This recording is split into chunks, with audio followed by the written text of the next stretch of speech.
Okay, so this stupid car's been giving me problems. I'm just kidding, I love it to death, but it's been a pain in the butt these past few weeks and months. It's running okay, it'll fire right up, but this problem number one is this carburetor's leaking, and it's dry here, as you can see, but when it's getting fuel from the fuel line and the fuel pump, it actually puddles right here, so it's leaking through this little cover plate. So I know that's it because there's nothing higher than that that has fuel. And then the secondary one had already leaked. So what I did to fix that is good old JB Weld epoxy, and that seems to be holding. And then these 650 spread bores have a bunch of those cover plates blocking fuel. So we're gonna have to probably epoxy all of them. And that's what I already did here on the secondary. There's this one. And then there's another one back here that I put epoxy on just so that it doesn't happen later on, because it really sucks to have it running okay and then boom, there's a fuel leak. So that's problem number one. So problem number two has to do with spark plugs. Those seem to be okay, but of course, genius me, I broke one. So I have 8 plugs for it. Got to do basically spark plug change and then most likely cap and rotor change. It's been sitting, so there's probably all kinds of crust in there. I don't trust it. Probably going to replace it here soon. The third problem is this fitting for the recovery tank kind of split on me. So I'm going to try to find that fitting or adapt a new one, which looks like this fits, but it doesn't. It's actually the next size up.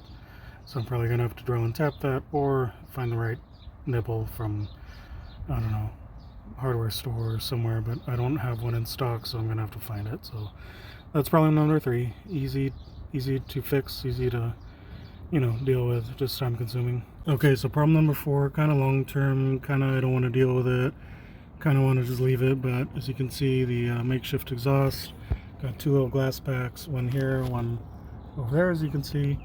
They've got to connect up to this pipe up here, but I don't feel like doing it. I think I'm just going to leave it for when I baseline it at the racetrack.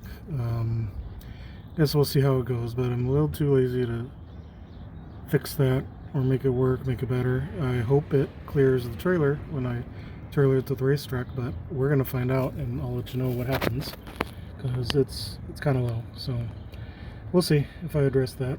Problem number 5 has to do with this. No, I'm not changing it, but this motor has excessive blow-by. I think I told you guys in a previous video that cylinder number 8 has like 80 pounds of pressure in it. It smokes. It's basically a dead hole, or half dead. So long term, I can't really run this thing, you know, reliably with a dead hole. So thankfully I have 2 running 301s to swap into here, but I think I'm still going to baseline it with this tired little motor and see what it does. See how powerful it is. I know it's not going to set the world on fire, but it'll be a good showing of kind of what a sick 301 can do, and then go from there. One pleasant thing that happened to me with this motor that I happened to solve was, I alluded earlier that it was smoking, and it does, just very, very lightly, but that's what I remember this thing doing.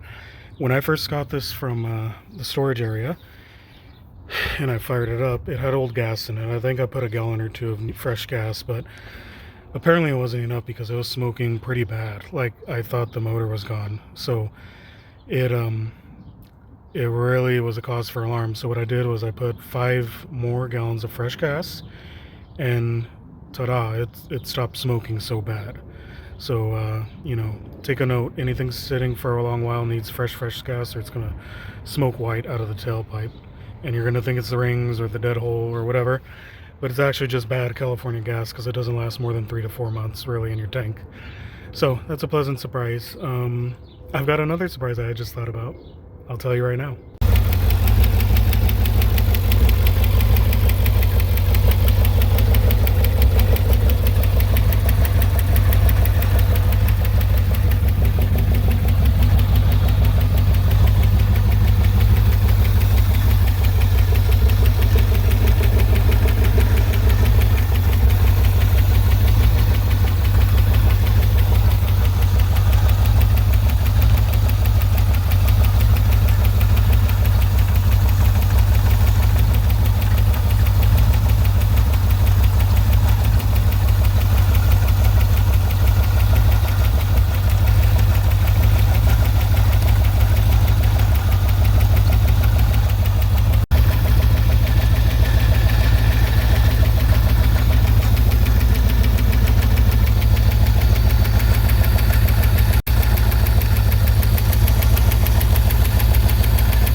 it's a good car. It needs a little bit of work, but you know, I have this crazy obsession with Firebirds and Trans Ams, and this one's special. It's an MSE. I like it. You know, what can I do? I'm addicted. So we're going to try to fix it. We're going to do it on a budget. I'm going to keep track of all costs, and we're going to see how fast it goes. Hopefully there's some road course work in its future, especially with this little 301 in it, and see what it can do. But hopefully you enjoy the update. Sorry I've been away. I've been really busy trying to tackle a bunch of other things, and we shall progress soon. See ya.